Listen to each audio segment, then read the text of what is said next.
Good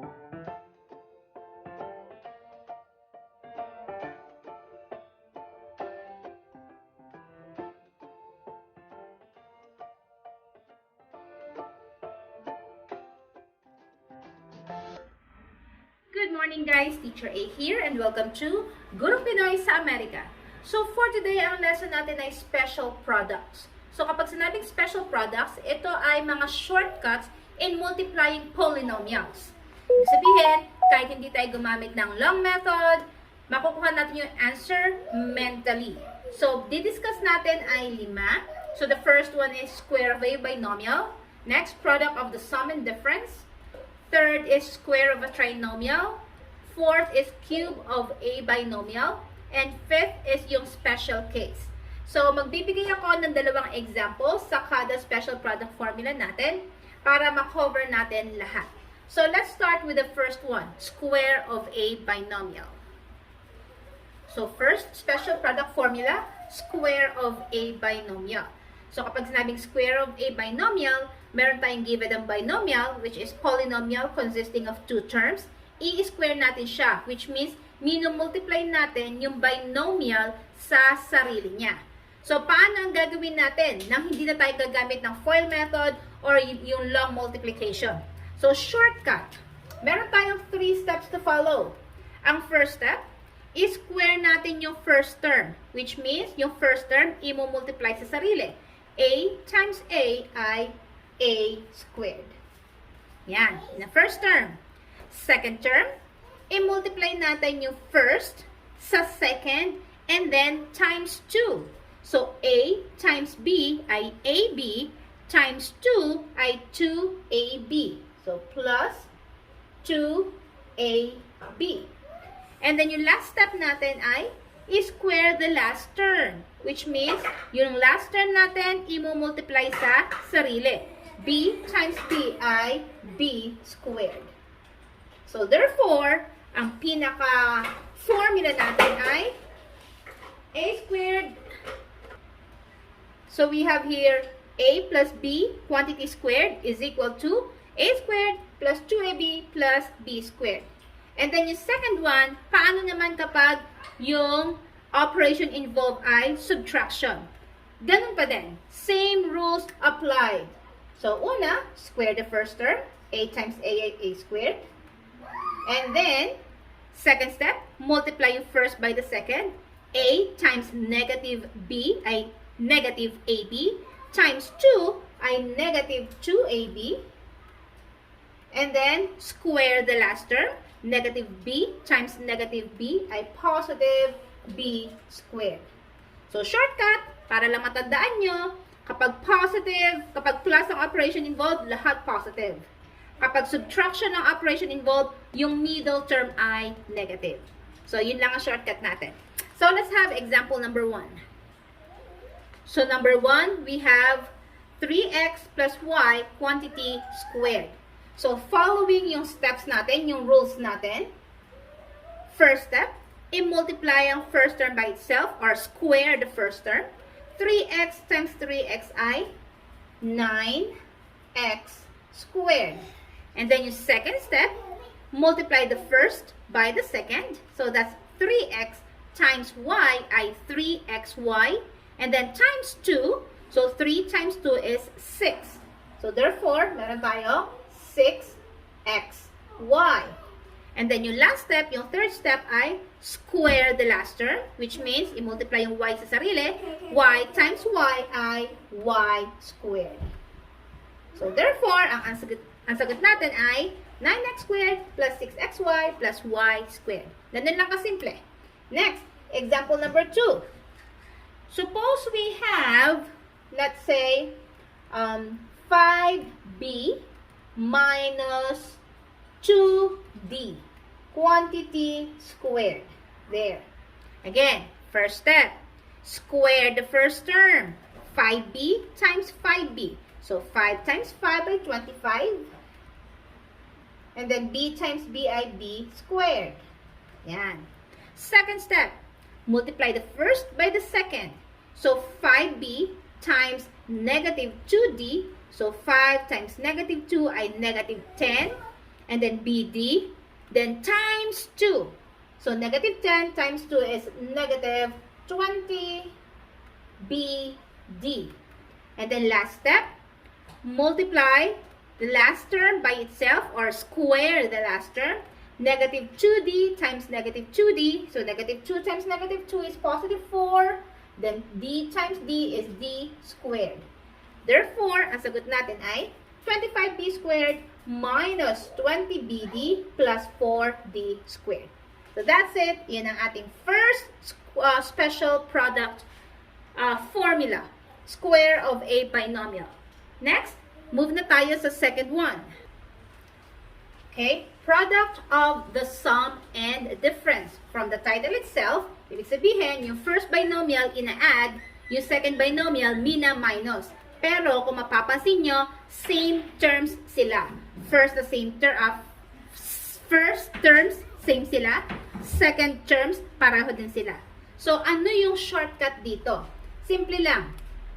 First step, multiply the first term by the first term. So, A times A is A squared. And then, second step, second to second. B times negative B is negative B squared. Ganun lang siya kasimple. Kasi kung ifo-foil natin siya, maka-cancel out yung middle term. So, gagawin lang, first to first, last to last. Okay? So, example number 1. So, number 1, we have 2x plus y minus 2x minus y. Again, 2 steps lang. First step, first to first. Multiply yung first term by the first term. So, 2 times 2 ay 4. And then copy x, then squared. Kasi x times x ay x squared. Second step, last to last, or second to second. Y times negative y ay negative y squared. So, therefore, ang answer natin ay 4x squared minus y squared. Next, example number 2. Suppose we have, let's say, 3p minus 4q multiplied by 3p plus 4q. Yan. So, same rules applied. First to first. So, 3 times 3 is 9. P times P is P squared. Okay? Second step, last to last. Huli sa huli. Negative 4 times positive 4 ay negative 16. Q times Q ay Q squared. So, therefore, ang sagot natin ay 9P squared minus 16Q squared. So, that's it. Move na tayo sa ating third special product formula, which is square of a trinomial. So, we have here square of a trinomial, ang ating formula. We have here A plus B plus C quantity squared. So, 3 terms, multiply siya sa sarili niya. So, ang shortcut, first step, square the first term, yung A. So, A times A ay A squared. Then, second step, square the second term. B times B ay B squared. And then, third step, square the third term. C times C ay C squared. So, madali lang yung first 3 steps. I-square lang natin isa-isa yung bawat term sa trinomial. And then, fourth step, mumultiply yung una sa pangalawa times 2. So, A times B ay AB times 2 is 2AB. Next, yung pangalawa naman sa pangatlo, B times C ay BC, and then times 2 ulit, that's 2BC. Then plus, this time, yung una tsaka yung huli. A times C ay AC, times 2 ay 2AC. So, medyo mahaba yung ating answer. Meron tayong 6 terms sa sagot. Square ng first term, square ng second, square ng third.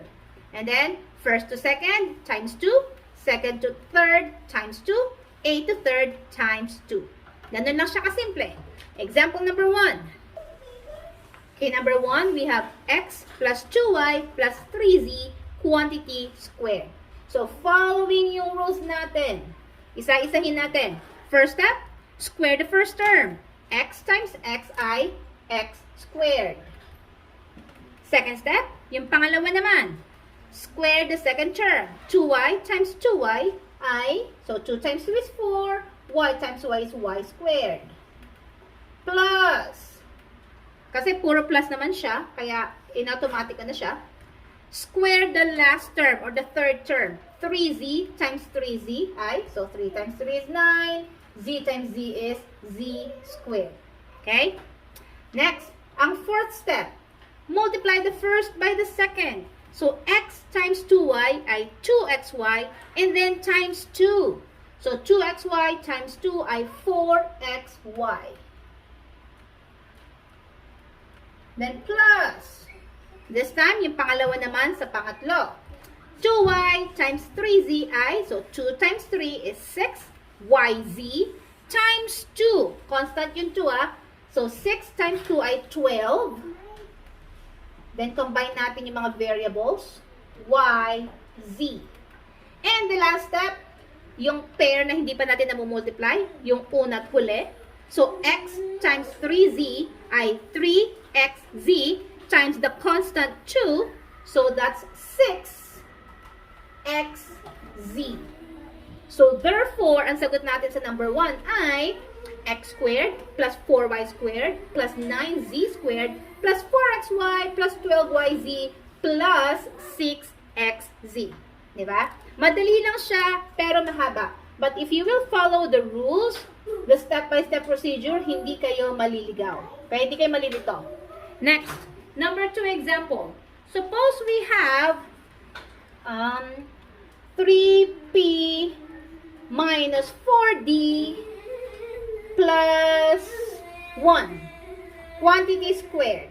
So, how is this? So, again, first step, multiply yung first term sa sarili niya. So, that's squaring the first term.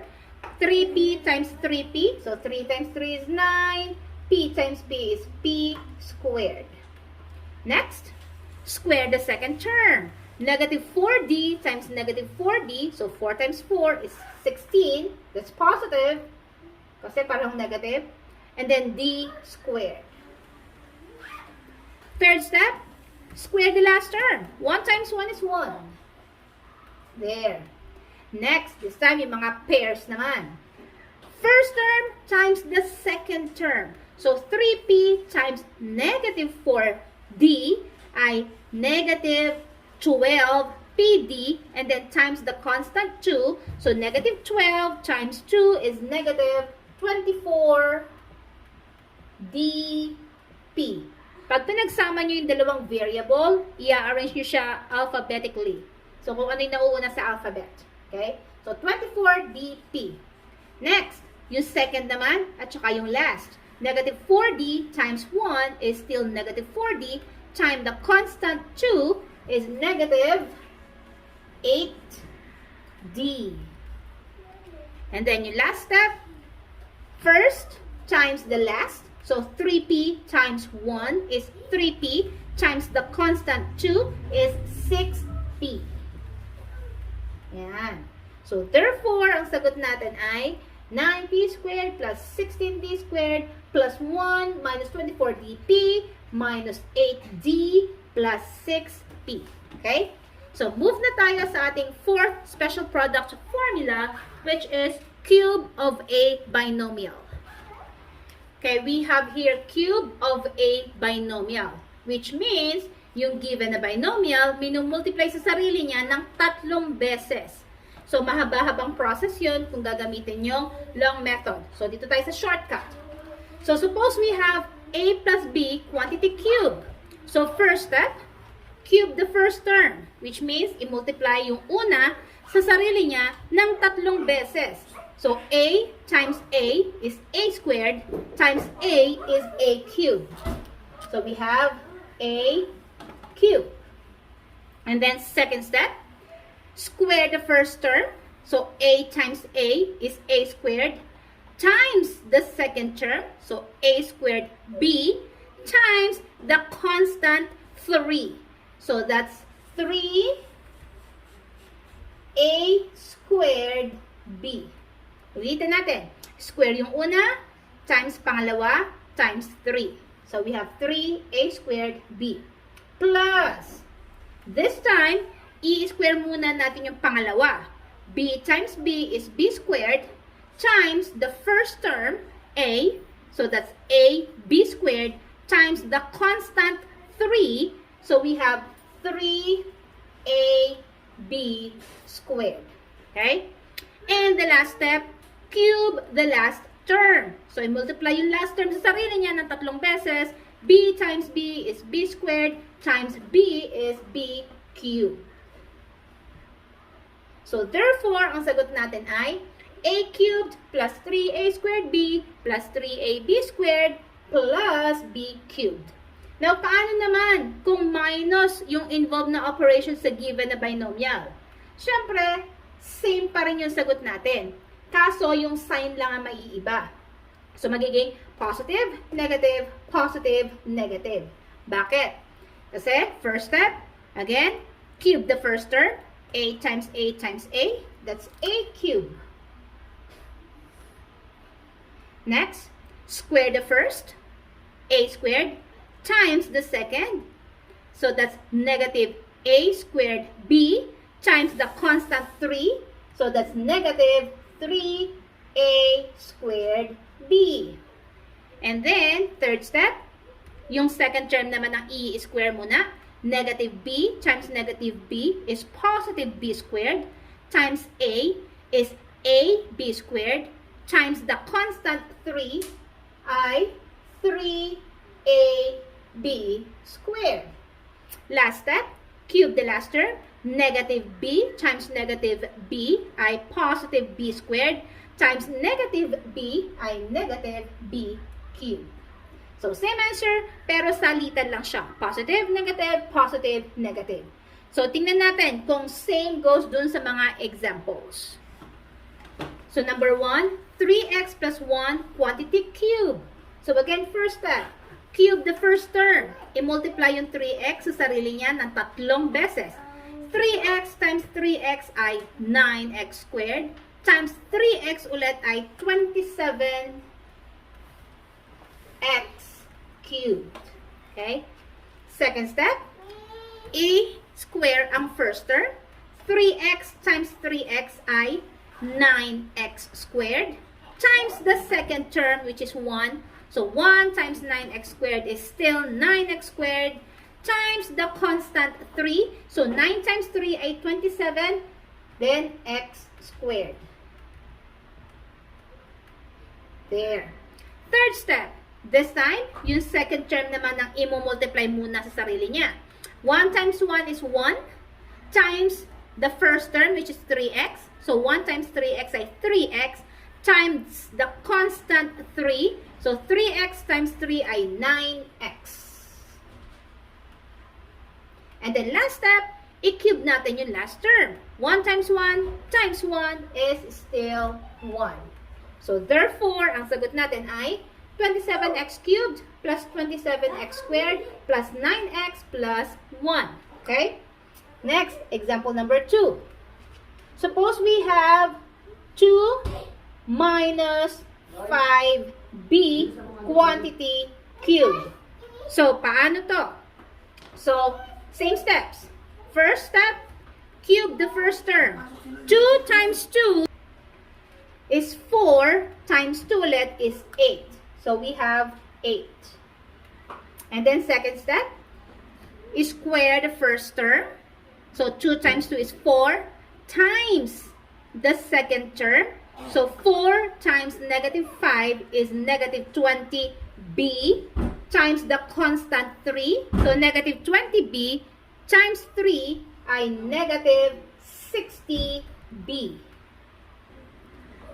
So, third step natin, again, square the second term. Negative 5b times negative 5b ay 25b squared times the first term, which is 2. So, 25 times 2 is 50b squared. And then times yung constant natin na 3. So, 50 times 3 ay 150.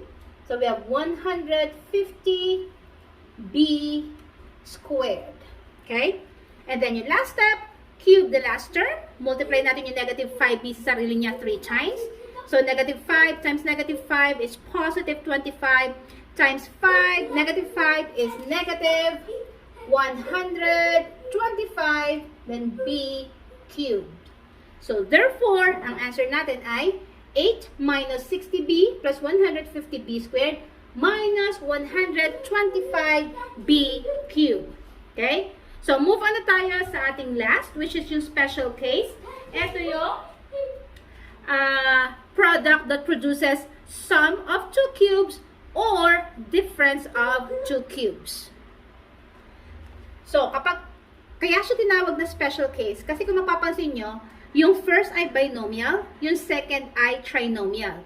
Yung trinomial, para siyang square ng given na binomial, except that yung middle term niya ay iba.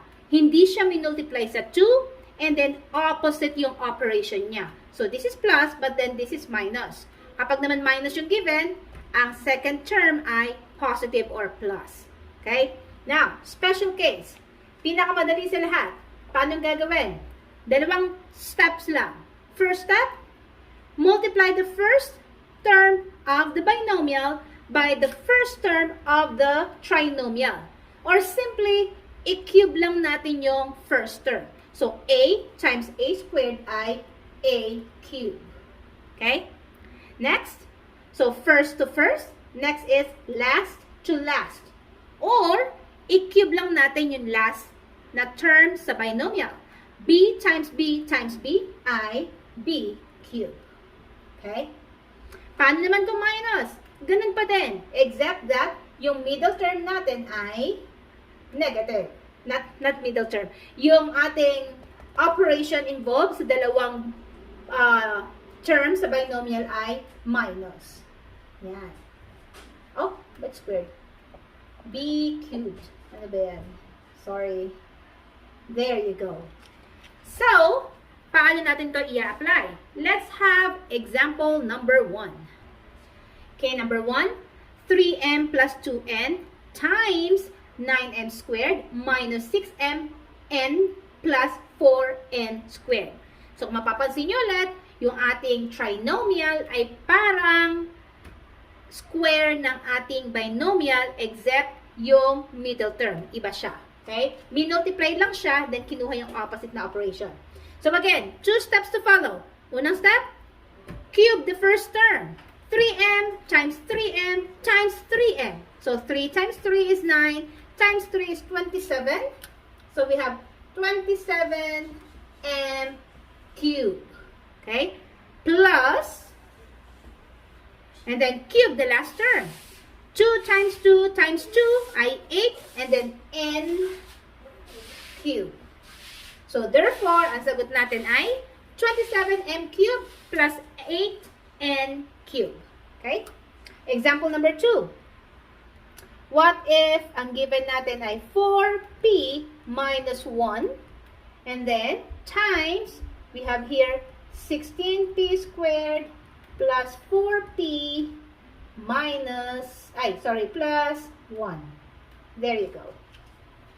So, paano naman to? Ganun pa din. First term, multiplied by itself 3 times. Or, first to first. 4 times 16 ay 64. Pero kung i-multiply niyo yung 4 sa sarili niya 3 times, 64 pa din ang lalabas. 4 times 4 is 16, times 4 is 64. And then p times p squared is p cubed. Okay? Then minus. So, minus din to. Cube the last term. 1 times 1 times 1 is 1. Or, second times the last term, negative 1 times 1 ay negative 1. So, therefore, ang sagot ay 64p cubed minus 1. So, that's it. Sana makatulong tong ating tutorial video sa inyong lesson about special products. So, kung natuto kayo, kindly give me a like para i-share to ni YouTube sa iba. So, again, kung hindi kayo member ng ating community, please subscribe and pwede kayong mag-request ng mga lessons na pwede natin gawa ng tutorial video. That's it for today. See you in my next video. Paalam!